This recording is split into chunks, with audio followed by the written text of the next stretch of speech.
Hi, I'm back. Okay, next portion is gonna be gameplay. So, how does the gameplay? I'll say like the Divine Housewives of Thebes. Okay, so how was the gameplay? So, as you know through the story, the goddesses are the female members of the dynasty.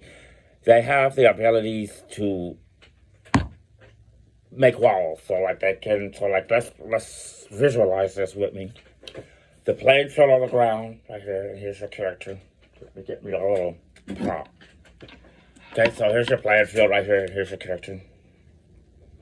What their abilities are things that you could do, doing swipe movements or a button that you push, but they lift up the ground. Like they lift up earth, they lift up trees, they move things around them, and they can repel them from them. That's what these women's abilities are. So when they walk down the street, like the Totmose said, is that who's walking down the street. Okay, so they're walking down the street, things are deflecting from them. So like they deflect things. And if they do have to be in a battle, the people that they battle is the people that do the fighting for them are the local authorities. So their armies are who fight for them. So visualize again. You're on your game. And here's the game. And here's your character. Here she is. Out here is the enemy. So those are the enemy characters that she's having to fight. How it works is she controls the little players that are around her. There will be people around in the scene. There will be people, in the movie.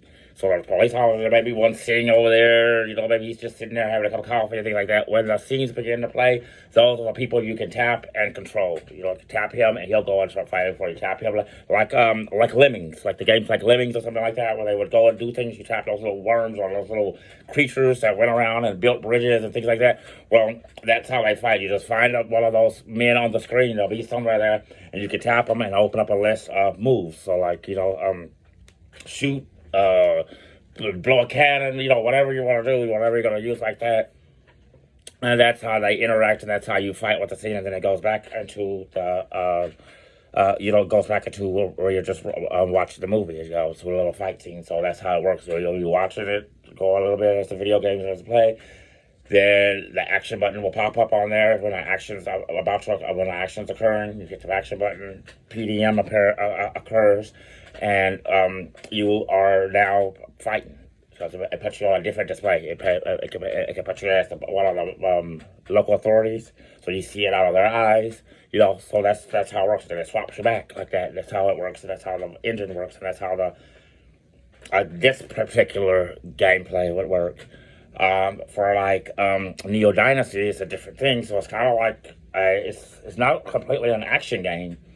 It's more like a tactical role play game. So when you go out there, you have your different classes. You got your deities. You got your royal family, and then you have your aristocrats. Then you have your servants and slave. All that. All of those things like that are the things that you can build through a cloud role play game and design these characters.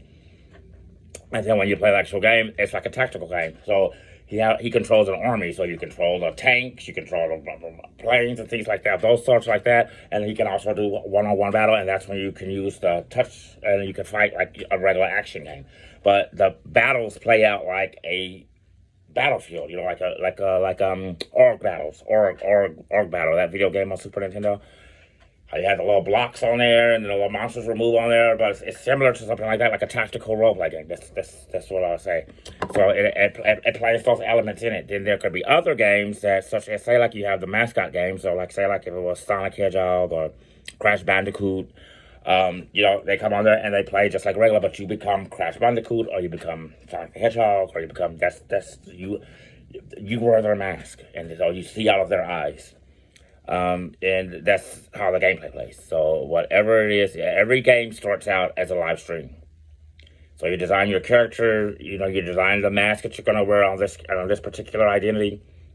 You push the swap button, and that's the message that sends, okay, now we're going to transition over to a CGI. And then that's how it works. And then you're connected to there, and you see out of their eyes. You see, if it's like Sonic Dash, you just see things speeding by you really fast as you're running down, getting coins, such like that. And you use the swipe control just like you would do on Temple Run. That's why I was inspired for the control, because all they do is left, right, up, down. You just swipe up, swipe down, swipe left, swipe right.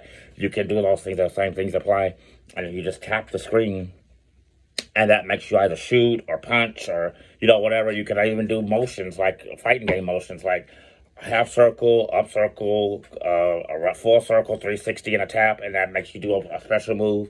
Things like that is how you can implicate the touchscreen and the CGI and the live stream all together. The live stream, the reason it stays in the live stream because when you have a live stream, when you're playing on YouTube and you play a video, you don't connect to a API or a console. You just connect to the media player. The live stream connects you to the innards of the YouTube. It connects you to their data connection. It connects you to their API. It connects you to them and keeps you running as long as you keep that going. So that's why the games continue.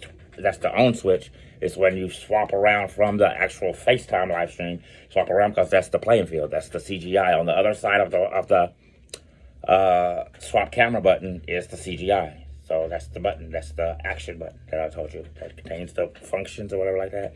That's the action button. That flip button is the button that contains all those things that run the OS. So it runs the console. That little button is what sends the messages to the different functions that are part of the console, the on-off, or whatever you want to call it. The IO is OS, the operating system, or the IO is on-off. So that's what it is, and that's why we made a video game console and not just a channel, because it has an on-off switch.